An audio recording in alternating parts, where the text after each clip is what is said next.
Good evening, everyone. A couple of weeks ago when Behruz called me or wrote me and said, "What are you going to talk about in 2 weeks' time?"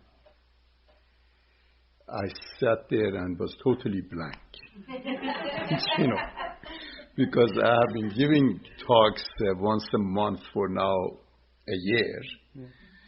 And every time has been a new topic, and because I get very bored with myself, so I cannot repeat. And so I sat there and said, "What am I going to talk?" And I said, decisions. And then I said, "Of course, that's the talk." So that's the way this topic came up. I was stuck and had to make a decision. And decided to share with you some thoughts about decision making. Because we all, in our lives, we constantly make decisions. But to be honest with you, until 1991, I had not thought about decision making in a systematic manner. In other words, I hadn't asked myself, how do we make decisions? Why we make decisions? Why this decision and not that decision? And what is the consequences of not knowing how we make decisions? I hadn't asked myself these questions. So it happened that in 1991, I was invited to go to an international conference on education in Leningrad. In that year, Leningrad was changing its name to St. Petersburg again. And they had asked me to give a talk and also to hold a workshop on a special type of decision-making called consultation. How to consult. Consultation, of course, is a group decision-making process.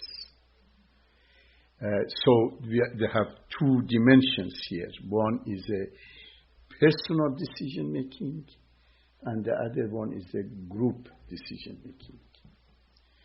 Tonight, I think I will be able only to focus on the personal decision-making process. Hopefully, sometimes in future, we talk about the group decision-making, which is consultation. So they asked me to talk about consultation, which was group decision-making. And I began to think about the whole dynamics and processes of decision-making. And became very preoccupied with it. For months, it was in the back of my head. How do we make decisions? What are the parameters of decision making? How come this decision and not that decision? And just before going to Leningrad, I was attending the International Baha'i Convention at Haifa, Israel, and I was walking by in the beautiful gardens of Baha'i international holy places in Bahji. It was a place called Bahji. Baha'is here know where I'm talking about. And I was reflecting and thinking, and suddenly an idea came to my mind. Suddenly, I began to see an opening in trying to understand decision making. How do we make decisions? Decision making is probably the most fundamental human activity because it shapes every aspect of our lives. If you reflect on it, if you think about it, you will see that you constantly make decisions. And decisions are made at several levels. We make decisions at an intellectual level. We think, we talk with ourselves, we rationalize things, we try to understand things. We think about decisions that we are going to make. Also, our decisions are affected deeply by our feelings. We have, every time that we make a decision, not only we have certain thoughts, but also we have definite feelings about those things that we want to do and the decisions that we want to make. And also, we feel comfortable about our decisions if these decisions that we are making, not only intellectually we feel comfortable with them, and emotionally we feel comfortable with them, we also have to feel comfortable with our decisions about their outcome. In other words, we cannot make a decision and be comfortable with it if the outcome of it is negative. You see? So every decision has three components. And those three components, I try to think to myself how to remember the three components of decision making. And I came up with three words that I think always apply to our decision making processes. Okay? Think about the major decisions that you have made in life. Okay, think about them. And think about the ways that you also make decisions. And you will see that one of the first things that shape our decisions is the understanding that we have about life and our place in life. Or, in other words, we all have an idea, an understanding, a worldview about what is this life all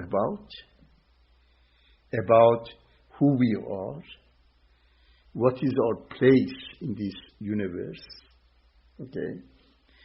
And this combination of these things is called our perspective on life. P number one, perspective. Every decision that is made through our worldview, our mindset, our perspective. For example, if I am a fearful person,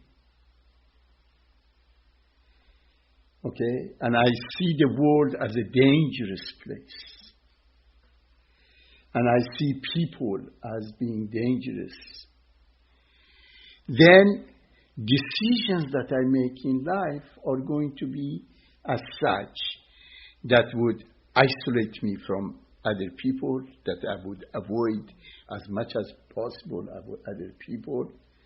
I, make sure that I'm always have my back against the wall so that nobody can stab me from behind. I become suspicious. I wonder, when people say, how are you? I say, I wonder what he means. Why he asked that, why this person smiled at me. If I'm fearful and suspicious, that's the decisions that I make are going to be those that are going to very much limit my life. And I would live a very limited life. On the other hand, on the extreme side, if I am a very careless person with a lot of bravado and risk-taking and saying that, I can do anything I want in this world and this and that and that and that, I am a free person and, I would make decisions that are many a times backfiring and giving difficulties and so forth. So, and then we are in between. So there are extremes and in between. So all of this depends on the worldview or perspective that we have. And we usually have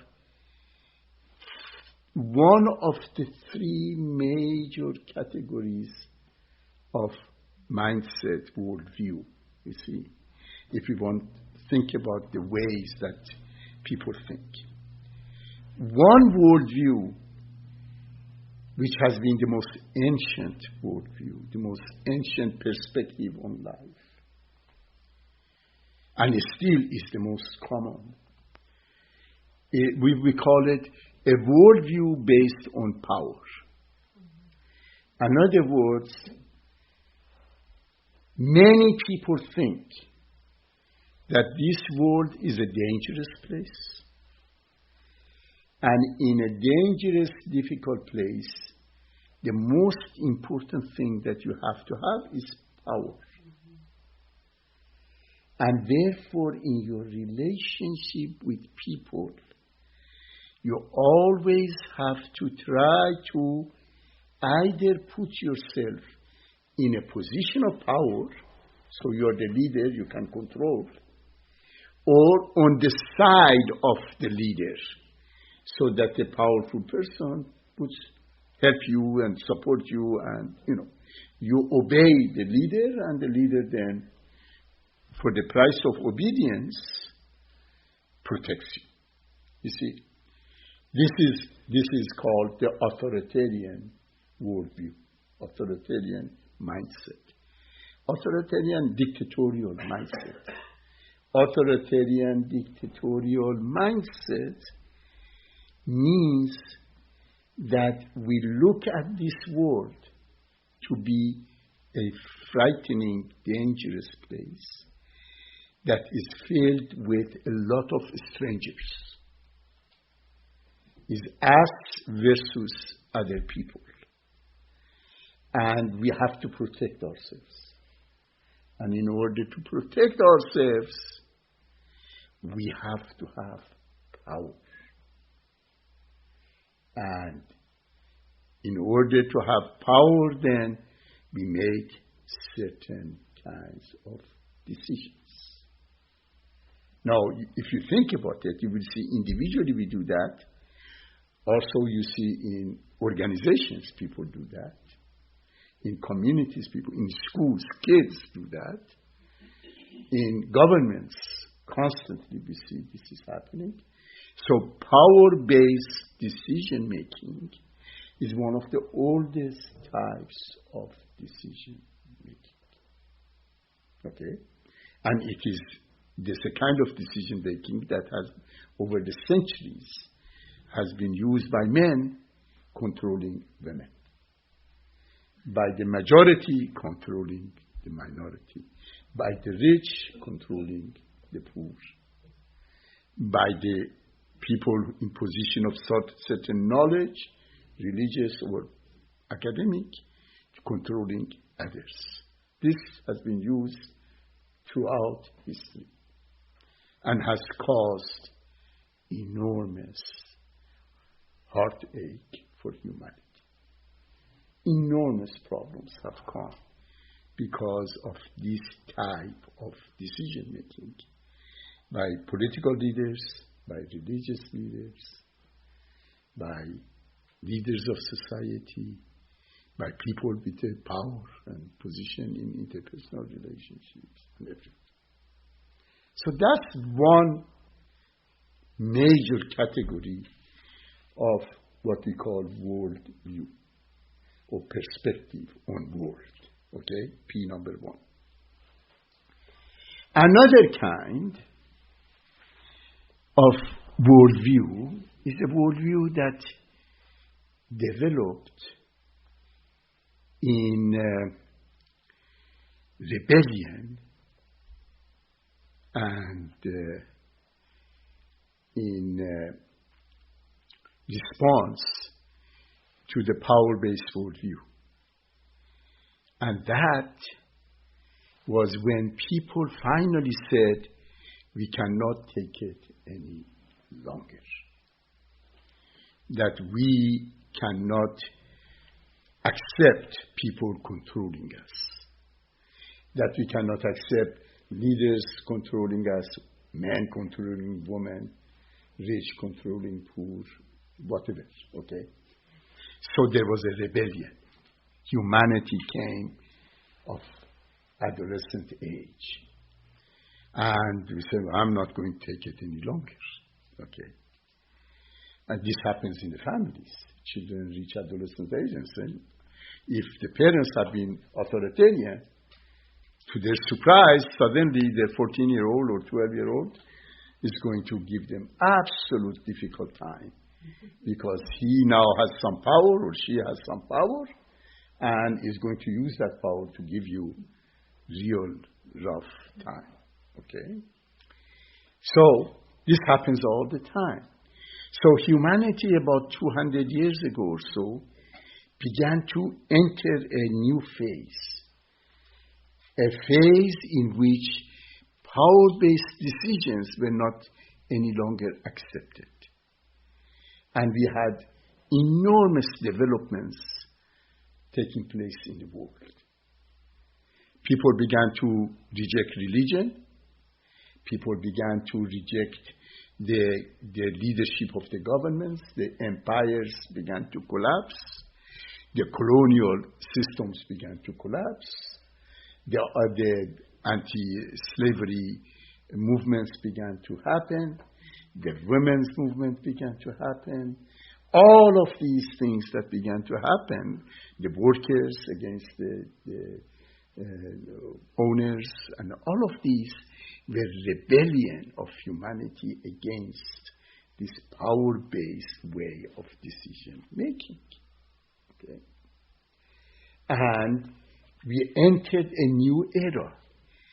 And the new era says that this world, instead of saying this world was dangerous, people say, well, this world is a jungle.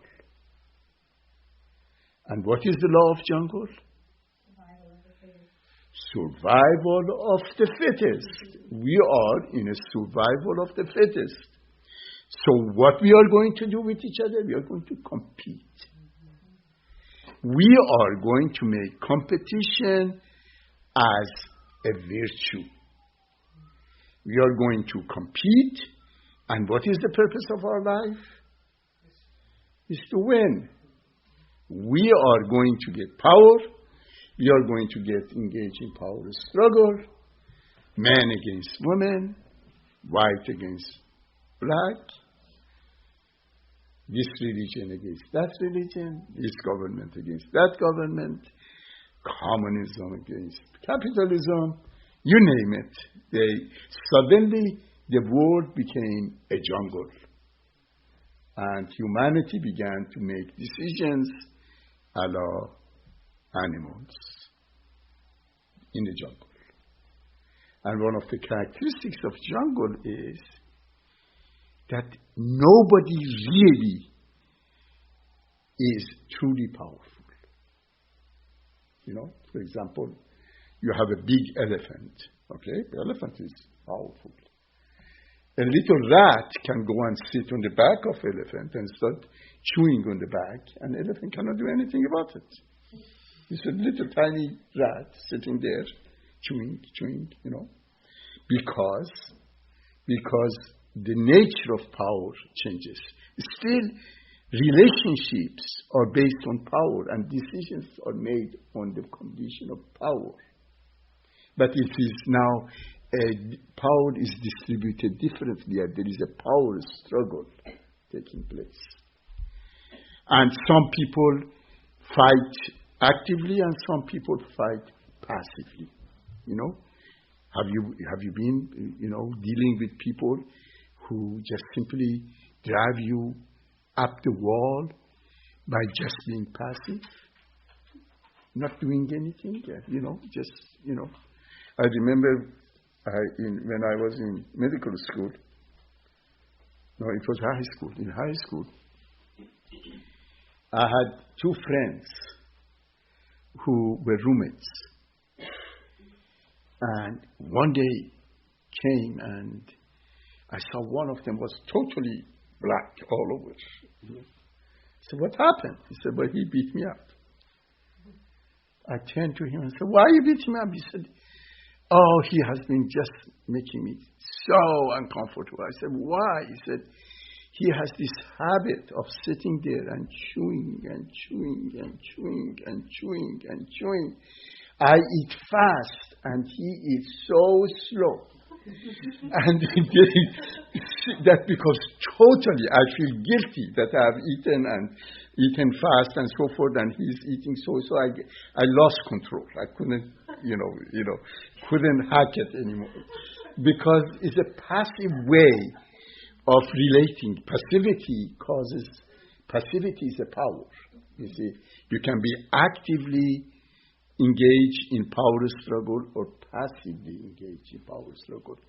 The person who doesn't do anything has enormous power, right? It drives you up the wall, makes you angry, makes you upset, makes you call them names, do all kinds of things. And he said, I'm not doing anything, I'm just sitting here. Okay. But exactly because the person is sitting there is causing all of these difficulties. So people can use the dynamics of power struggle in different ways. And decisions are made in different ways. In many times in our lives, we make decisions that are seemingly are not decisions. Somebody says, what do you want to do today? And so I don't know. You see, that, or you make the decision. But by doing that, you, of course, are controlling the other person. You see, because the other person, whatever decision that the other person makes, you can go against it. So, let's go to this movie. You go to this movie and then says, I didn't like it. Doesn't matter which movie the person has chosen, you wouldn't have liked it. Okay? So many a times we make decisions, consciously or so not so consciously, make decisions that they have their objectives to win in the battle of wills vis-a-vis the other person, or to show our anger to that person, or resentment towards that person, by just simply being passive. So you can do it both ways, by being active and abusive, or by being passive and abusive. In both ways works. But these two types of decision making, power-based decision making and competition-based decision making, are the most popular forms of decision making in human societies. Okay? These are the most popular type. Now, I was very interested in studying this type of decision making, because as a psychiatrist, I saw people would come to me, and usually people talk about decisions that they have made in their lives and so forth. And I was seeing all of these varieties of decision making that are either based on power struggle or on control of other people and so forth. I was very interested to see how you can remedy this situation. What is the third type of decision making? And of course, the third type of perspective about this life and worldview about this life is the type in which we transcend the issue of power and the issue of power struggle and replace power and power struggle, power seeking and power struggle, with a totally new approach to relationships.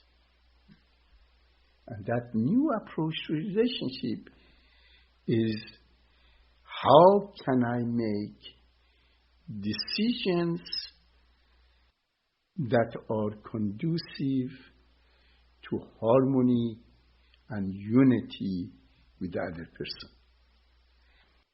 If I am a power-oriented person, I ask myself, how can I make decisions so that I can control the other person?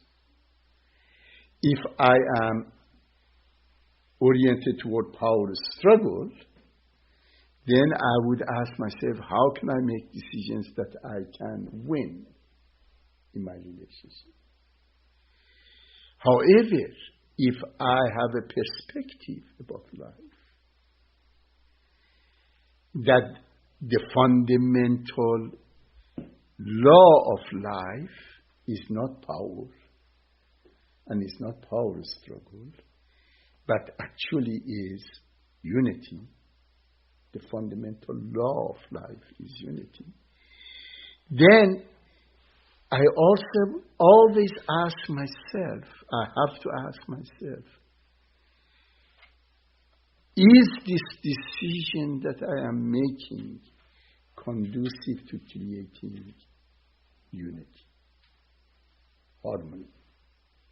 If it is not conducive to that, is not going to create harmony, if it is going to create division, is going to make me to win, but we are now further from each other, or is going to make me to be in control, but is a huge price that we pay in this relationship.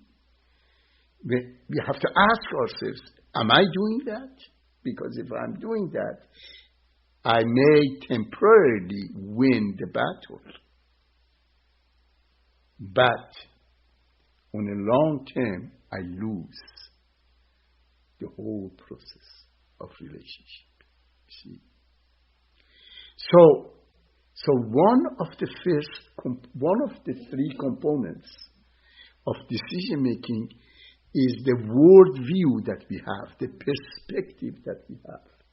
And we have to ask ourselves, what kind of a perspective, what kind of a worldview I have in my life? Am I power-oriented? Am I competition, winning-oriented? Or am I oriented toward creating unity? These are the questions that we have to ask ourselves.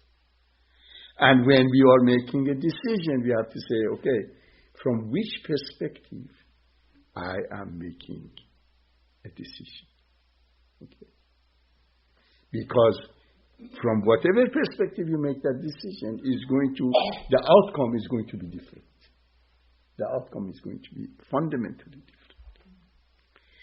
Now, the second component of decision making, the first one was your perspective. The second component related to the first component, already basically I have talked about it, is that every decision has a purpose. We always have a purpose in mind for decisions. And I just described it. You see, is your purpose to have power and control the other person? Is your purpose to become servant of the other person and obedient to the other person? Is your purpose to become much more competitive in the arena of relationship? Or is your purpose is to create unity? So you always have to ask yourself, not only what is your perspective, but what is your purpose? Okay? The third thing is a little bit more tricky. The first two P's of conflict, of decision making is what is the purpose and what is the perspective. The third one is what are the moral, ethical principles that inform your decision. You see, every decision is based on some kind of a moral, ethical principle. Why? Because human beings by very nature are moral beings. In other words, we all want to be good. We all want to be perceived as being good. We all want that other people say, she is a good person. Okay? And we always want to find a lot of reasons why we are doing something, because we want to justify that our decision was a good decision. You know? And when finally people show us and say, well, look, this was a lousy decision, then we say, well, it was an honest mistake. Okay? Most of the time, however, honest mistakes are not honest. Okay? They are dishonest. Now, many times we make decisions that morally, ethically are flawed. There are problems with it. But we find a way of making ourselves, convincing ourselves that we did it for the right reason. And because human capacity for self-delusion is infinite, we always find all kind of reasons why we made that decision. Always. So we always can try to fool ourselves, except that we cannot fool ourselves. Because deep down, we know why we are making a decision. So the principles by which we make decisions is very, very important. Okay? And these principles, there are several principles are usually working in decision making. At the lowest level of decision making,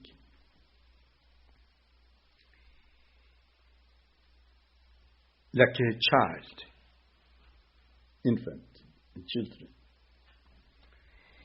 As far as children is concerned, their perspective in the world, about the world, is that they say the world is me. Because children don't separate themselves from the world, right?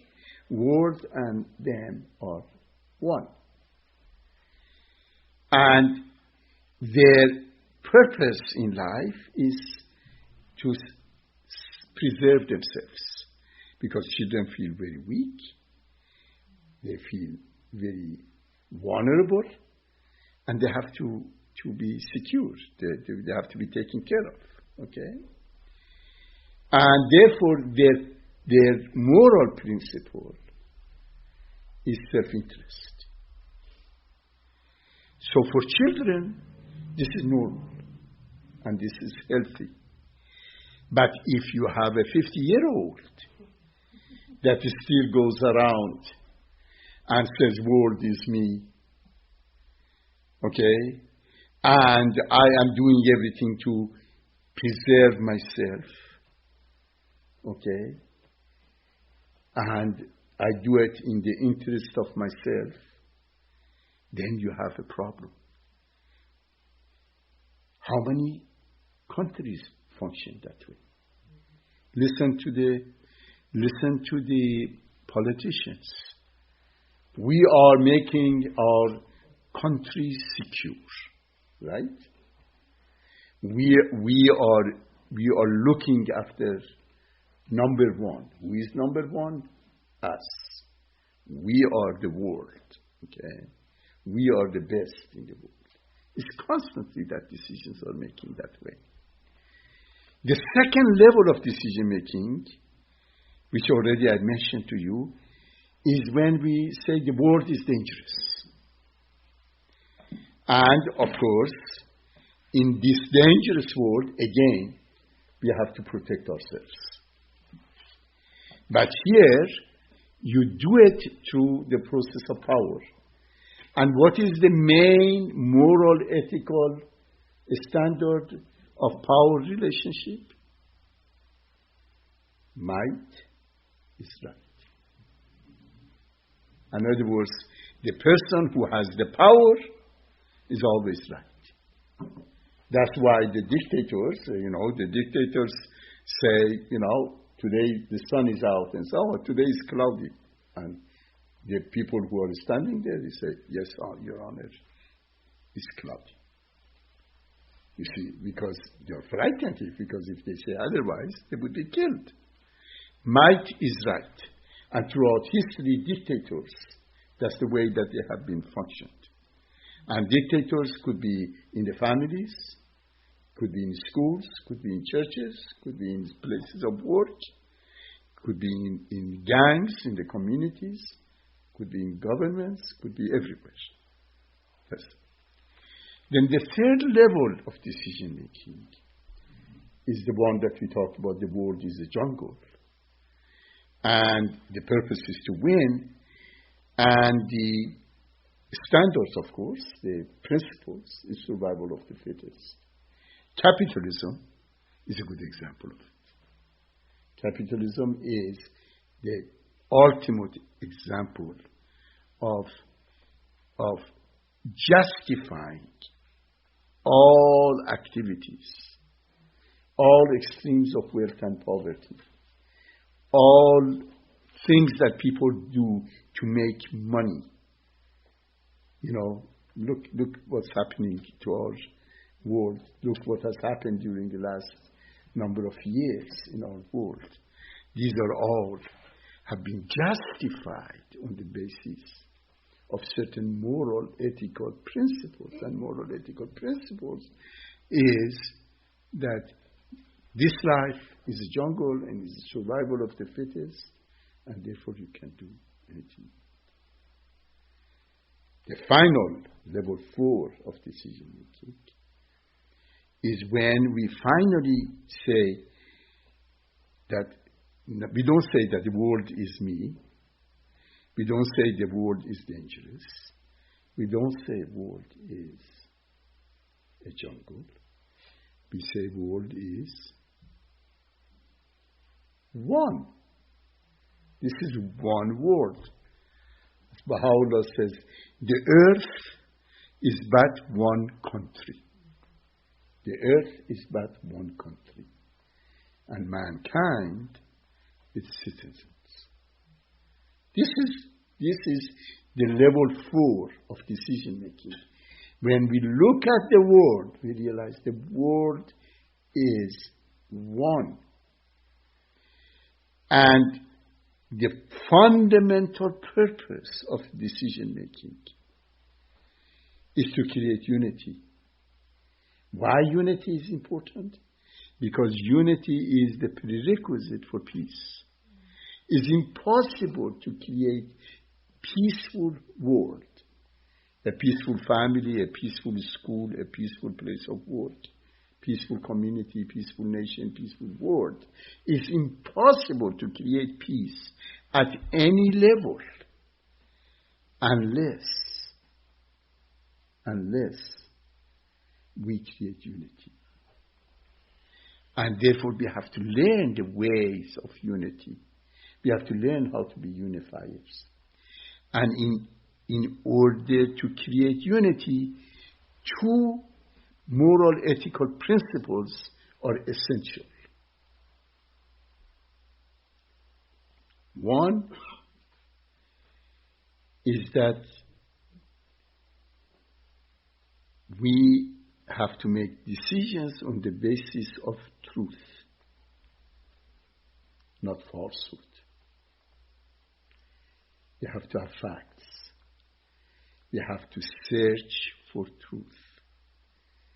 We shouldn't make decisions based on no knowledge or half-baked knowledge about something.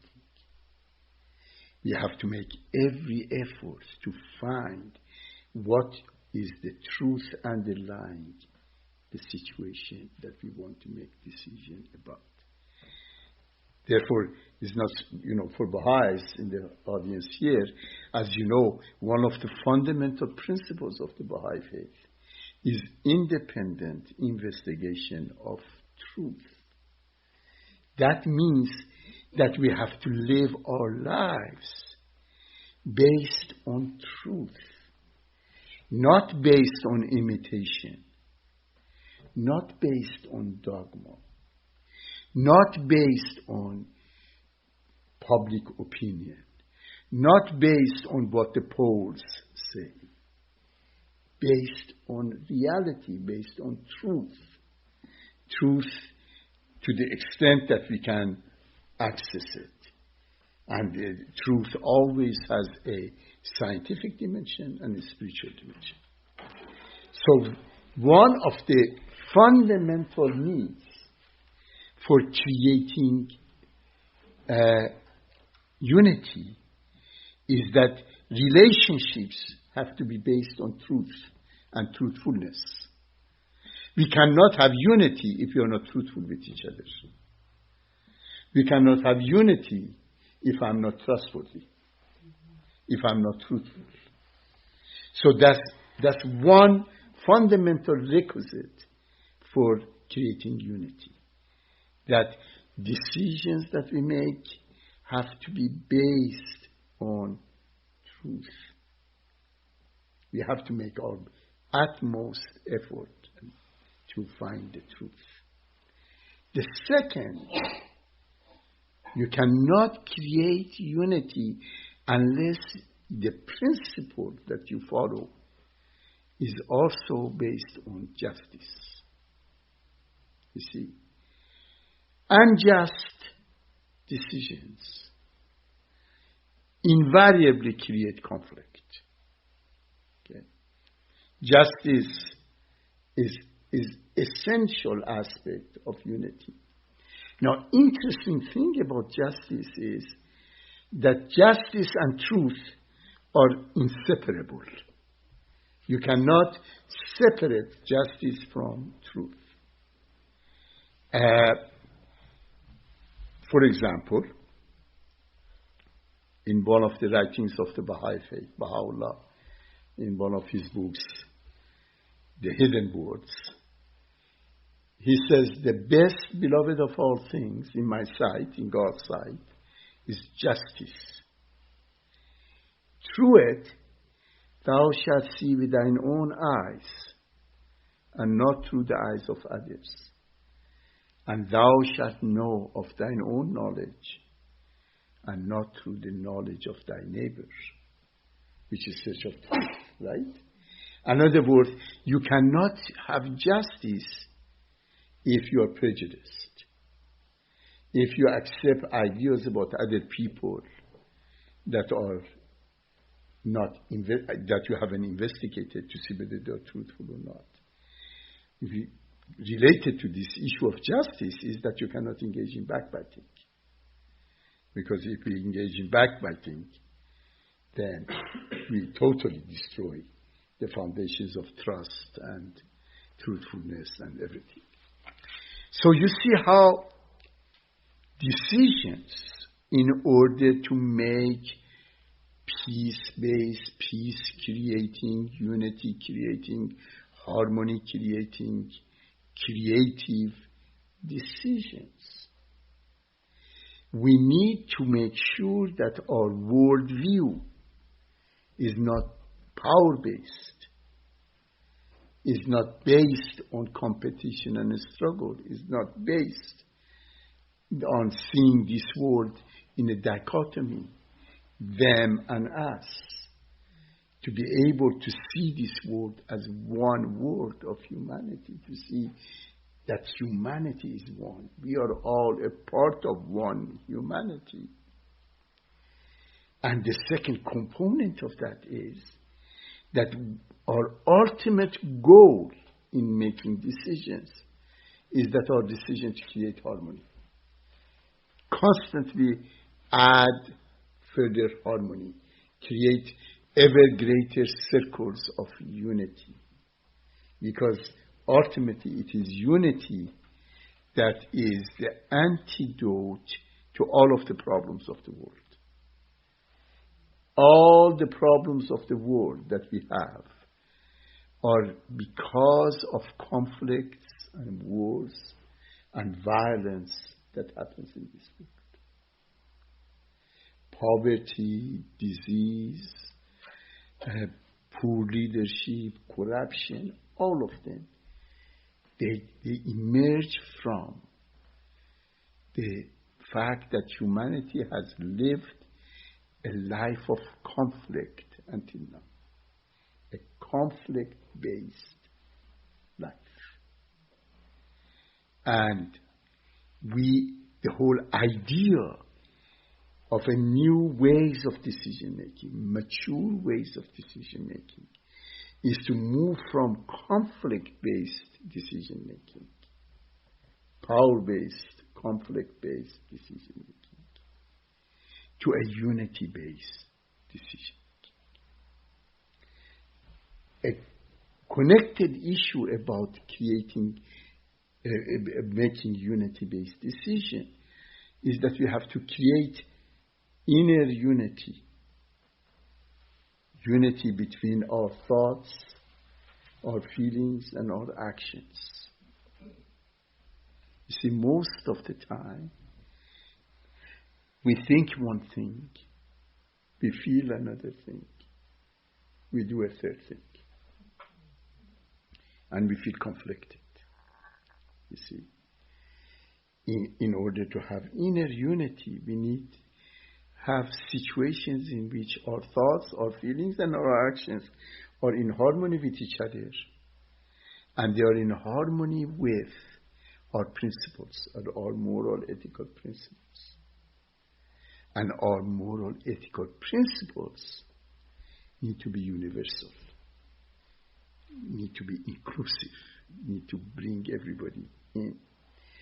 So it's not surprising that when we study the Baha'i faith, for example, we see that the central teachings of the Baha'i faith, the main goal of the Baha'i faith, is to create inner peace and inner unity, interpersonal peace and interpersonal unity, global peace and global unity, and unity between humanity and the world of nature, unity between humanity and God.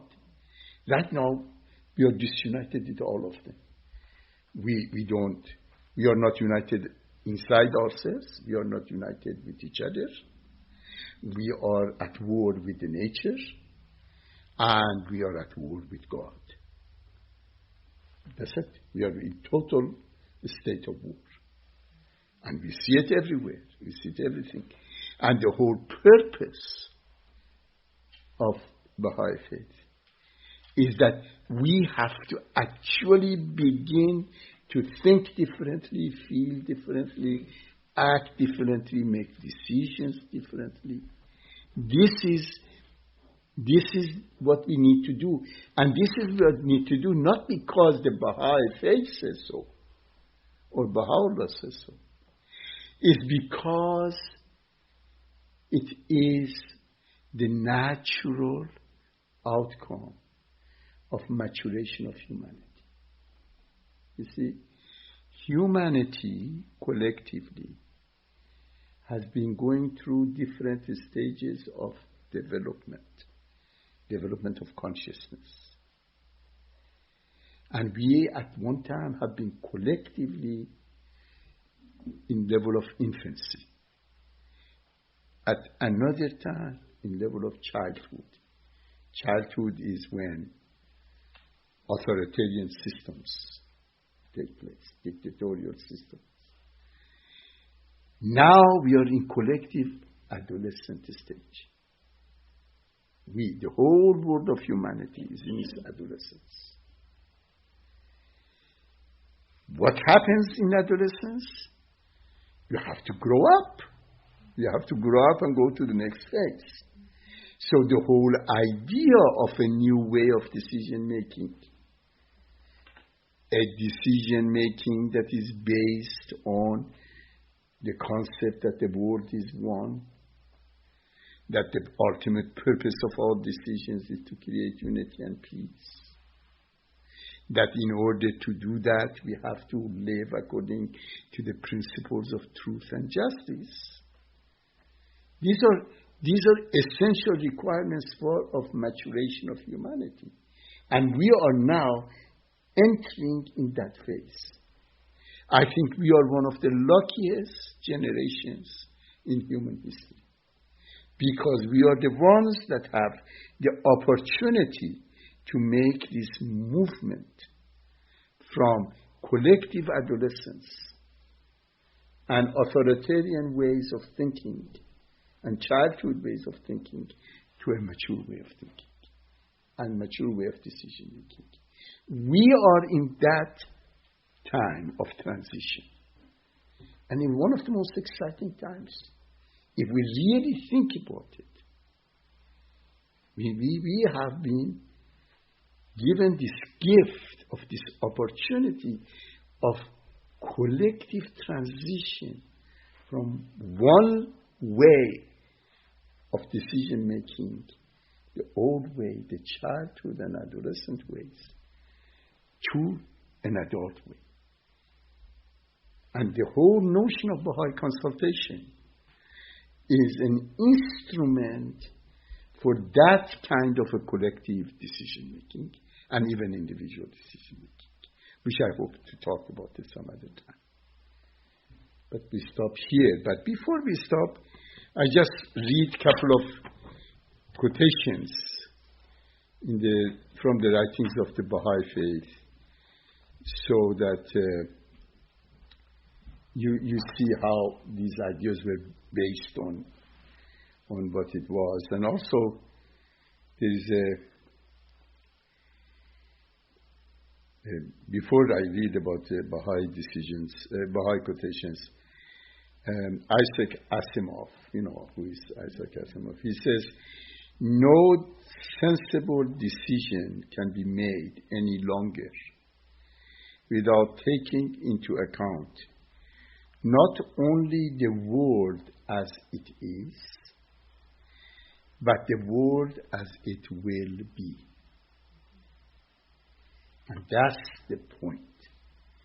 We have to make decisions, not only because our world the way that it is, but the way that the world is going to be. Because the world is changing. The world is moving towards its collective maturation. And we have to become aware of that process. We have to become aware of where we are going so that our decisions would be in harmony with that. Abdul Baha says, in this cause, in the Baha'i faith, Consultation is of vital importance. But spiritual conference, in other words, decision making in this condition of spirituality, okay? But spiritual conference are not the mere voicing of personal views is intended. Then he says, in France, I was present at the session of the Senate, but the experience was not impressive. Parliamentary procedure should have for its object the attainment of the light of truth upon questions presented and not furnish a battleground for opposition and self-opinion. We see it now in other places all over the world, don't we?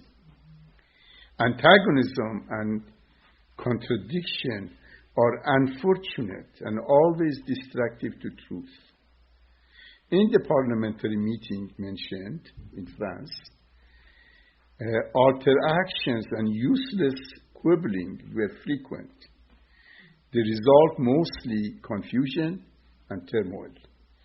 Even in one instance, a physical encounter took place between two members. It was not consultation, but comedy. Okay? So that's Abdul Baha, in 1912 in Paris. Went, and, they said, come and see, the finest fruit of human mind in administration of human affairs. And what he sees is a comedy. Okay? So the whole, I hope that I have been able to present some idea about how we make decisions and why we make decisions and how we could make good decisions. Please, if you have any thoughts or comments or questions, please. Can you quickly tell us your thoughts about gut feelings and its role in the prayer? About what? Having a gut feeling? A gut feeling, yes. Well, when you want to make a decision, or when I want to make a decision, okay, I realize that there are several issues come in. One is that I feel something within myself, which could be, usually people call it a gut feelings, which could be one of the two possible things. Either a strong emotional urge or an intuitive feeling. Gut feeling can be mistaken, one or the other. You see, it could be one or the other. Sometimes we say, I felt it in my guts, meaning I had such strong emotions that I made decisions based on that. Okay? But sometimes it's not that, it's an intuition. Now, intuition is a very, very, I think, crucial issue. Because intuition is connection with the subconscious at the one level and with the higher level of consciousness at another level. Okay? In other words, when we have an intuitive feelings, we should be very responsive to it, and we should not discard it right away. So, I have learned over the years that if I act right away with response to certain gut feelings, if they are based on emotions, I will be sorry later. And Other times I have learned that because I didn't respond to my intuitive feelings, that I made the wrong decision, that I should have gone that direction. So because of that, I think we should approach decision making with a very deliberate, systematic approach. And we should think about our decision. We should pay attention to our emotions, to our intuitive feelings. I always, when major decisions, make sure that if I can, to make a prayer, to pray, to ask for guidance. If decision is not urgent, postpone it so that you can think more about it. If we make decisions very fast without paying attention to the emotional, to the intuitive, to the different issues that are involved, usually we feel bad about it, And so it is important to reflect. It is important to pray. It is important to pay attention to that. And usually it is important to talk it over with somebody. That's consultation. Because when you begin to talk about your decision with somebody, your thoughts become much more clear. Because when you want to verbalize your thoughts, your feelings, and your reasons, and your principles for a certain decision that you want to make, and the pitfalls, and this and that, then because you have to verbalize them, you have to think about them, you see. And also the other person is going to ask you questions. So it makes it much better when you do that. I have found that if I miss any of these elements, usually I come out sorrowful because usually it's not as good a decision as it could have been. Does that answer your question? Yes. Yeah. Yes. What about the effect of meditation on the brain in terms of viewing the world and making decisions? And the reports are that meditation. That's right. That's right. Meditation and prayers are both extremely important. Okay.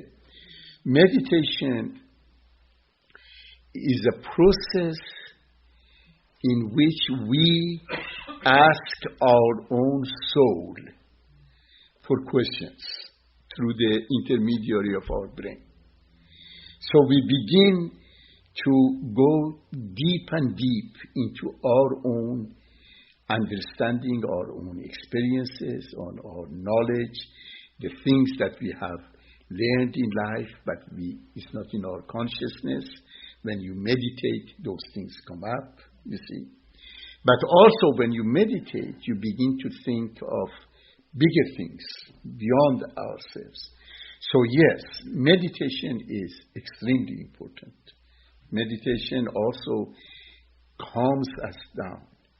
And because meditation brings a level of calmness, in calmness we can make decisions much better than when we are in a state of anxiety and tension. Is that what you meant? Yes. Yes, I fully agree. So meditation, prayer, discussion and consultation, postponement of the decision if it's not urgent, study, reflecting on it later, and so forth. All of these are good things for making the right decisions. A good example of that, for example, in the Baha'i faith, is that when you want to get married, you see, you have, because you fall in love, you're stupid, okay? When we fall in love, we are stupid, okay? We just, nothing makes sense to us, okay? Because we are in love. And so in Baha'i writings, they say, okay, you have fallen in love, that's marvelous, that's good, because when we fall in love, we regress. We go to earlier stages of emotional maturity, we make, our own language, and we have cute names for each other, and we speak baby talk, and we do all of these things because we have gone downward, okay? But it's a good one. It's a very nice one, okay? So because of that, one of the reasons is that in the Baha'i faith, when you want to marry, you choose the person, you fall in love, you fall in love, you go into that process, but the ultimate decision has to be based on consultation with your parents. Doesn't matter how old you are.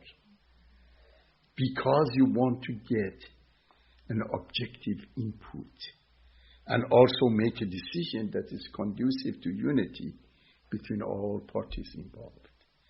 And you cannot exclude your family, your parents. Because you husbands and wives can divorce from each other, but parents and children cannot divorce each other. You're always connected, you see. So that's very, very important. Any other comments or thoughts? Yes.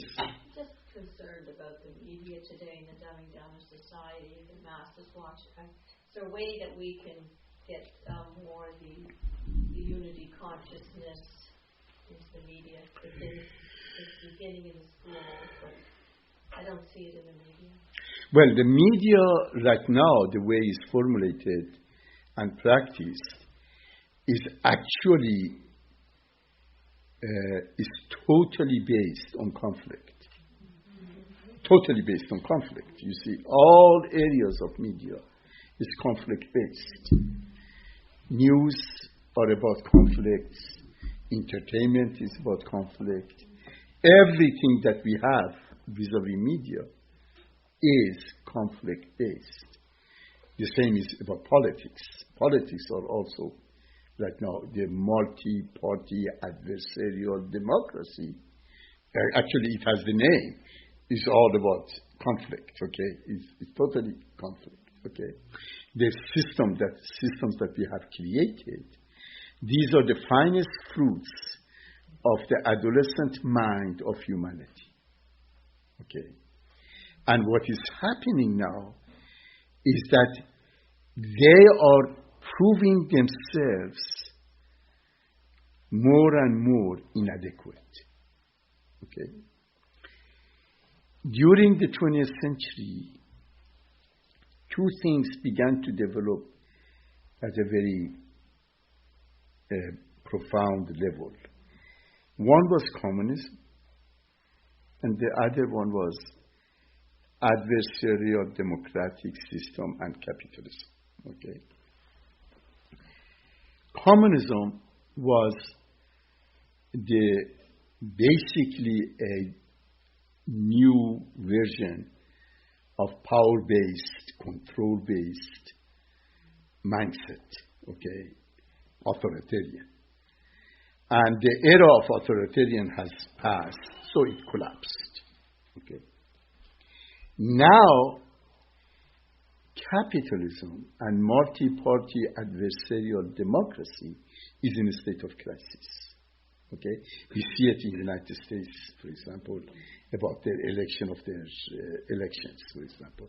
But we see it all over the world, okay? And these are